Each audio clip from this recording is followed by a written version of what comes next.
Dubun wani ɗan fashi ya cika a jamhuriyar Nijar bayan da ya kai hari a wata ma'aikatar aikata saƙonnin kuɗaɗe a birnin Yamai. Tuni dai jami'an tsaro suka cafke ɗan fashin, wanda shi ma jami'in tsaro ne da ke aiki a gundumar Abala ta jihar Tillaberi. Lamarin da ya sa jama'a ta fara jan hankulan mahukunta a game da yadda sha'anin tsaro ke ƙara lalacewa a birnin Yamai. Lamarin ya faru da rana ƙiri-ƙiri a unguwar Telegu, ɗaya daga cikin unguwanni mafi yawan jama'a a birnin Yamai, inda wani mutum ɗauke da bindiga ƙirar pistol ya kai farmaki a reshen kamfanin aika saƙonnin kuɗi na Zaina, inda ya yi nasarar ƙwace 815,000 na sefa.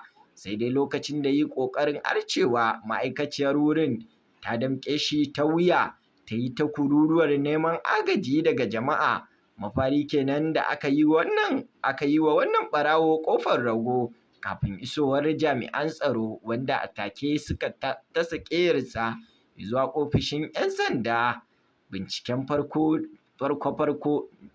na nunin wannan ɗan fashi jandarma ne mai sunan Alasan Nuhu da ke aiki a gundumar Abala ta jihar Tillaberi. Haka kuma an kama shi ɗauke da ƙaramar bindigar hannu da harsashi kimanin 14. Samun jami'an tsaro da aikata irin wannan ɗanyen aiki wani abu ne da ke ɗaure kai, inji Alhaji Salihu Ahmadu na ƙungiyar Sabole Nijar. Ko a ƙarshen makon nan da ya gabata ma, wani ɗan fashi ya afkawa irin waɗannan gidajen aika saƙonnin kuɗaɗe a unguwar Kubiya da ke Yamai, inda ya harbi mai kula da wurin a ƙafafuwanta kafin ya bi ya ƙara.